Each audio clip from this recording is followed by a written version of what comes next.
আসসালামু আলাইকুম। আজকের এক্সপেরিমেন্ট করার জন্য আমি 2 টুকরো গেরে কাপড় এবং বোতলে কিছু পানি নিয়েছি।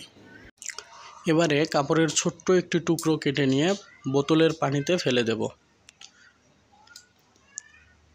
এবার বোতল নাড়াচাড়া করার পরেও দেখা যাচ্ছে যে কাপড়ের টুকরোটি পানিতে তলিয়ে যাচ্ছে না, ভাসমান রয়েছে। এবার এই কাপড়ের টুকরা এই পানি থেকে বের করে নিয়ে অন্য যে কাপড়ের টুকরা আছে সেখান থেকে সামান্য একটু কাপড়ের টুকরা কেটে নিয়ে ওই একই পানিতে ফেলে দেব।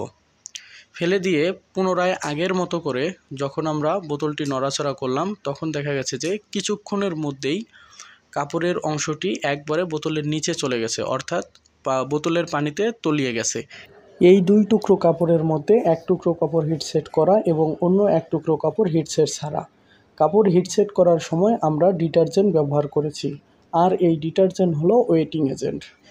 ওয়েটিং এজেন্ট এক ধরনের সারফেস টেনশন যা পানির সারফেস টেনশন কমিয়ে দেয়, ফলে পানি সহজে ফাইবারের ভিতরে প্রবেশ করে, যার কারণে হিটসেট করা কাপড়ের অংশটুকু খুব সহজে পানিতে তলিয়ে গেছে।